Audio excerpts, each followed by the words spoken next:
ఓం భూర్భువస్వ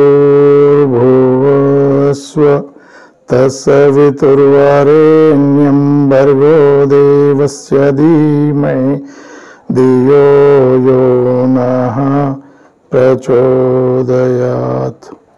అందరికీ నమస్కారం అండి. మీకు సంత్ రవిదాస్ జీవితంలో జరిగిన ఒక అద్భుతమైన ఘటన ఒక్కసారి మనం గుర్తు తెచ్చుకుందాం. సంత్ రవిదాస్ గారు చెప్పులు కుట్టుకుంటూ బతికేటోడు. ఏముంటాయి ఆయన దగ్గర? ఇన్ని ఆ చెప్పులు కుట్టేది దారము, దాని ఒకటి అస్త్రాలు, తోలు, పక్కకు ఇన్ని ఆ తోలు సంచుల నీళ్లు ఉంటాయి. కానీ మహాభక్తిపరుడు, నామజపం, మంత్రాలు తెలివై, శాస్త్రాలు ఎక్కువ ఏం చదవలేదు, కానీ నమ్మకం, భగవంతుడు ఉన్నాడని నమ్మకం, అంతటి ఉన్నాడని నమ్మకం, శ్రద్ధ ఉంది, విశ్వాసం ఉంది.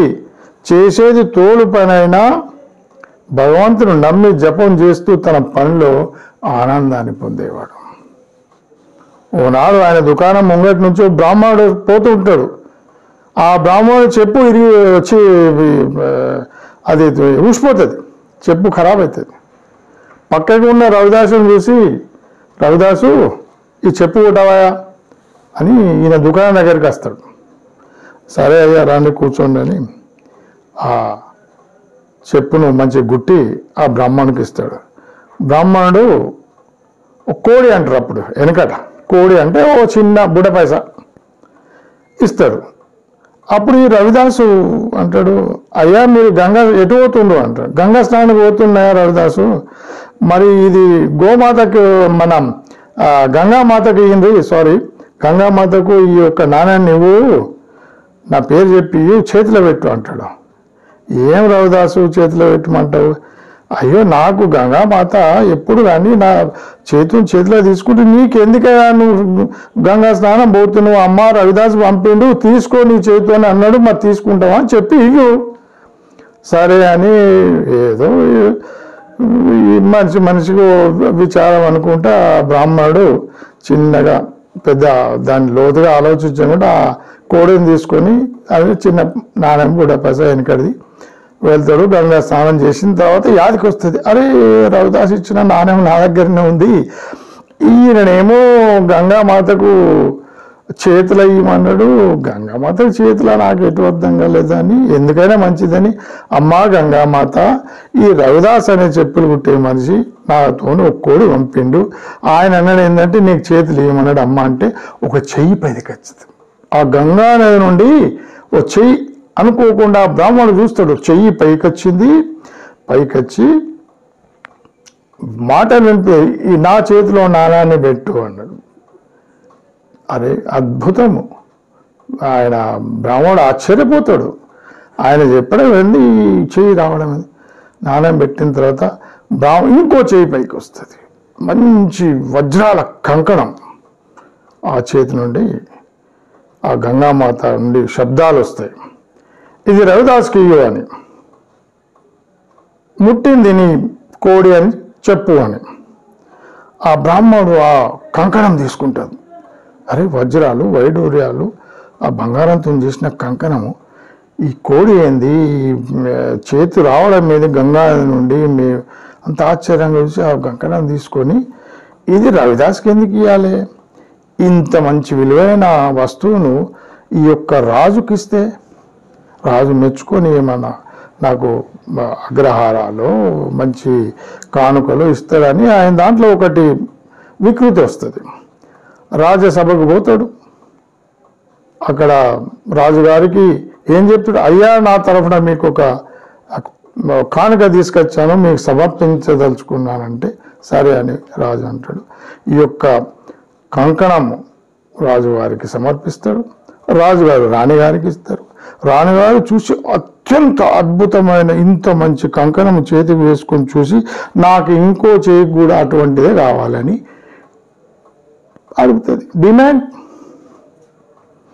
అప్పుడు రాజు అంటాడు ఇంకో కంకణం తీసుకురా అంటే, అప్పుడు బ్రాహ్మణుడు అంటాడు అయ్యా ఇంకో కంకణం ఎట్లా తీసుకురావాలి, లేకుంటే నీకు శిక్ష పడుద్ది, జైలు పోతావు అంటే, అప్పుడు అయ్యా నన్ను క్షమించండి, ఈ కంకణం వచ్చింది ఆ రవిదాసు చెప్పిండు కోడి గంగామాతకి ఇమ్మను, నేను ఇచ్చిన గంగామాత నాకు కంకణం ఇచ్చింది, నేను రవిదాసుకి ఇవ్వకుండా మీ దగ్గరికి తీసుకొచ్చిన తప్పైంది, క్షమించండి, ఈ కంకణం నాది కాదు రవిదాసుది, ఇంకో కంకణం కావాలంటే మరి రవిదాస్ దగ్గర మీరు ఓన్రి. అప్పుడు రాజ్యంలో ఉన్న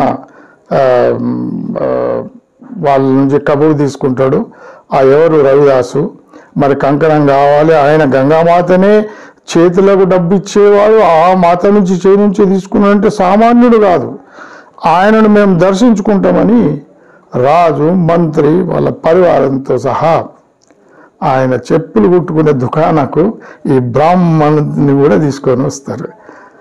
అప్పుడు రాజు మంత్రి ఈ విషయం బ్రాహ్మణుడు చేసిన విషయం చెప్తారు. అప్పుడు ఈ రవిదాసు రాజును మంత్రి చెప్పిన ఈ బ్రాహ్మణుడు చేసిన విషయాన్ని అంతా వింటాడు. ఆ విని ఒక్కసారి నివ్వెరపోతాడు, అరే రాజు ఏంది, రాజ పరివారం ఏంది, వీళ్ళందరూ నా దుకాణం చెప్పులు కుట్టే దుకాణానికి వచ్చిండ్రు, ఈ బ్రాహ్మణుడికి ఇంత పని చేయాల్సిందేనా, ఏదో మా ఇద్దరి మధ్యన అమ్మవారికి ఆయన పోతుంటే ఒక కోడి ఇచ్చిన, అమ్మవారు ఏదో ఇస్తే నా దగ్గర తీసుకురావాలి కదా అని వినయంగా మహారాజుకు ఈ రవిదాస్ గారు పూర్తి విషయాన్ని చెప్తాడు. అయ్యా ఈయన చెప్పులు కుట్టించుకోవడం దుకాణంకి వచ్చిండు, నేను కుట్టించిన, ఆయన ఒక కోడి ఇచ్చిండు, దాన్ని ఆ గంగామాతకు చేతిలో పెట్టమన్నా, అంతే నాకు తెలుసు. తర్వాత ఏం జరిగిందంటే బ్రాహ్మణుడు చెప్పింది కరెక్ట్ కావచ్చు అంటే, అంత భక్తిపరులు మీరు జప తప ఎటువంటి శాస్త్ర జ్ఞానం లేకుండానే మీ పనిలో తల్లీనమై భగవంతుడు సర్వత్ర చూసినారు, మీ దర్శనం చేసుకోవడానికి మేము వచ్చినామయ్యా, మరి మా కోరిక మేరకు ఆ రెండో కంకణం కూడా ఇస్తే మాకు ఎంతో సంతృప్తి ఉంటుందంటే, అమ్మవారి దయ ఆ గంగామాతను అడుగుతా అని ఆయన దగ్గర ఉన్న ఆ సంచి, ఏం సంచి, తోలుతో చేసిన సంచి, ఎప్పుడు నీరు ఇట్లా తీసుకొని తోలు పదనేస్తుంటారు, దాన్ని హిందీలో కటౌతి అంటారు. దాంట్లో ఉన్న నీళ్లను గంగగా భావించి అక్కడనే చేతుల దుకాణంని ఆ కటౌతి అంటే తోలు సంచిలో ఉన్న నీళ్లను గంగామాతగా భావించి ప్రార్థన చేస్తాడయ్యా. ఎవరు? సంత్ రవిదాస్. ఆయన ప్రార్థన చేసిన వెంటనే ఒక చేతి వచ్చి ఆ తోలు సంచి నీళ్ళ నుండి ఇంకో కంకణం తీసుకొస్తుంది. ఆ కంకణాన్ని రాజుగారికి ఇస్తారు సంత్ రవిదాస్ గారు. అప్పుడు ఆ రవిదాసు యొక్క భక్తిని, ఆయన చేసిన చమత్కారాన్ని చూసి రాజు నతమస్తకమైపోతాడు. అయ్యా ఈ దైవ సంభూతమైన ఈ ఆభరణాలు ఆ అమ్మవారికే సమర్పించిన ఆయన అని ఆయనకు సమర్పించి, ఆ గంగామాతకే చెందాలి, మా దగ్గర ఎందుకు అని రాజు వాటిని సమర్పించి, రాజపరివారం ఆయన చాలా రకాలుగా ఆయన కీర్తి ప్రతిష్టలు దేశమంతటా వ్యాపించి ఆయన భక్తి శ్రద్ధలు విశ్వాసాన్ని కొనియాడతారు. అది సంత్ రవిదాస్ యొక్క భక్తిలో ఉన్న శక్తి, ఆ భక్తిలో ఉన్న శ్రద్ధ, ఆ భక్తి వలన విశ్వాసము, భక్తి వలన అన్ని భగవంతుడు మనకి ఇస్తాడనేది ఇది ఒక ఉదాహరణ. ఇది మీకు నచ్చితే, మంచిగా అనిపిస్తే కామెంట్ చేయండి. ఇటువంటి మనకున్న యథార్థ సంఘటనలు, కథలు, ఇంకా ఎన్నో మహాపురుషులై అవిస్మరణమైన స్మృతులు ఉన్నాయి. మన భారతదేశం ఎంత పవిత్రమైనదంటే ఆహా, సర్వత్రా మీకు ఎంతోమంది మహనీయుల యొక్క జీవితాల్లో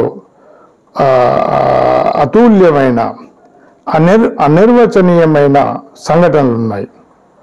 తెలుసుకోదలుచుకున్నవారు దయచేసి ఒక కామెంట్ చేయండి. నెక్స్ట్ వీడియోలో ఇంకోటి చెప్తా. అంతవరకు ధన్యవాదాలు. ఉంటాను.